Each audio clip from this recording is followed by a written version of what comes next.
What's up guys, theBolderBoulder here with another Hero Factory MOC. And this is Blizrd. And he also is another member of the Epsilon Team.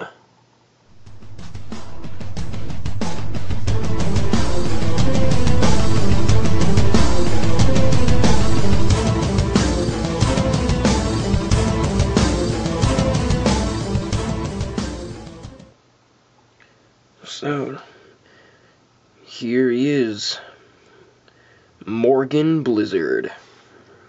That's his full name. And as you can see, he's a heavier set guy and is very strong. So I'll go quick 360, show you at some different angles. And he is not one of the taller heroes. Made just by looking at the legs, but he makes up for that in immense strength. In fact, some even say he was equal to or even stronger than Thunder from the original 1.0 series, I suppose you could call it, of the heroes, or of the Hero Factory line anyway. Thunder, that villain who had the giant claw, and actually made an upgraded version of him. You can check that out on my channel if you'd like. But anyway, back to Blizrd. As you can see, he is armed with a sword and shield and a blaster right on this side.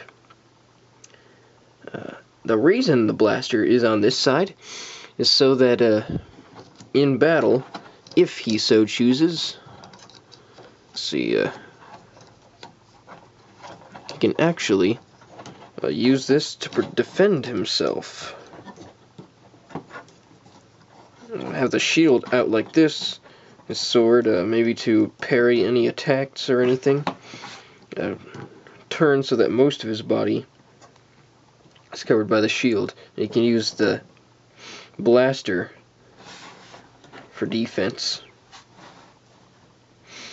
and offense. so he is ready for hand-to-hand battle and longer ranged. And that is a very powerful cannon as well. It actually shoots blasts of ice. Anything it shoots, it just freezes almost instantly, using some very high-tech ammunition created by the Hero Factory. And actually, if you remember from way back when in the 2.0 series, there is a character named Alden. You can also check him out on my channel. He actually helped design features and such in his weapons and even his shield, which, as you can see, is a bionicle shield, and so is the sword. I really had to add that in. Then I got this Hero Factory ice shield, I believe it was referred to as by some. So went ahead and put that on there to give it that Hero Factory look. Anyway, Alden actually assisted in creating this, and his armor and everything, like I said, and helped design parts in his visor and such. And majority of the time, though, he does keep his visor down, because in his opinion, it looks really cool, and because of all the great features it has. Like, for instance, on right here, they've got a targeting beam right here, and that shows up on his visor with the little heads-up display it has right in there. And it has these special sensors right here that can detect anything from temperature to distances and everything. And they actually help with identifying objects as well. And since he is on the Epsilon team, he gets all the greatest of gadgets. And as you can see, he did upgrade with a lot of the other heroes, and now has that clamp right there to protect his hero core.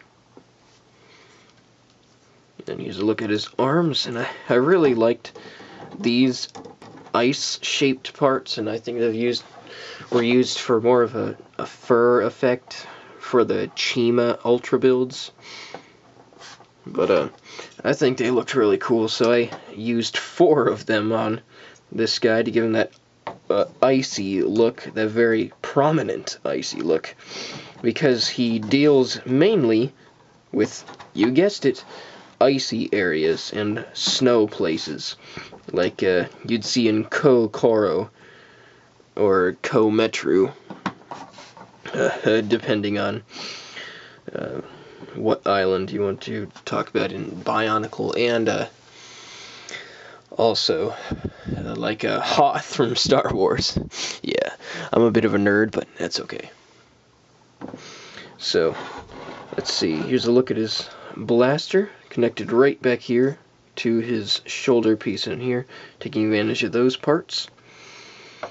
And like I said, it's got a targeting beam right on there, it's got a little spike, a good articulation and everything there.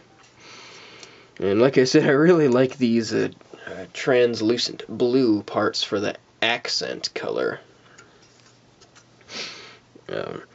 And I really liked how the Brain Attack series had brought in a lot of those translucent elements to the amount of parts available for the Hero Factory sets.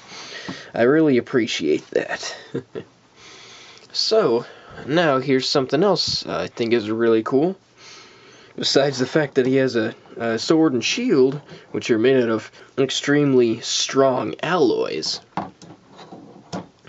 Let's set this down here. I'm going to show you a cool little thing you can do with these. You place this right here so that he doesn't have to carry them in his hands all the time. Put the sword on this little piece right here that always stays on the shield, like so. And then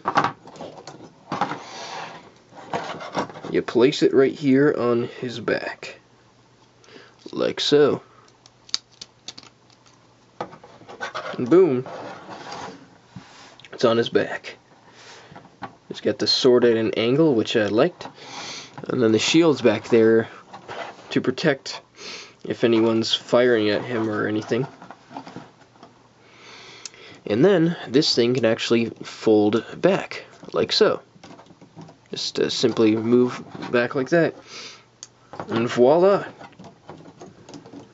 Doesn't have any weapons, and he's not armed.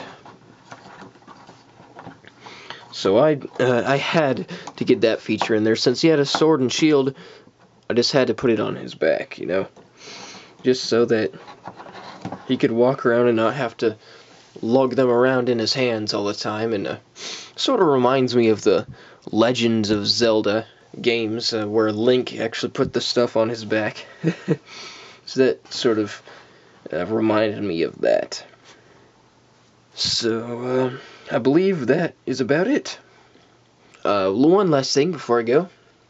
If you want to see a size comparison between him and Shyla Stream, here you go. As you can see, Shyla is actually taller than him. But that's mainly due to her head with that special design, and her feet being high heels.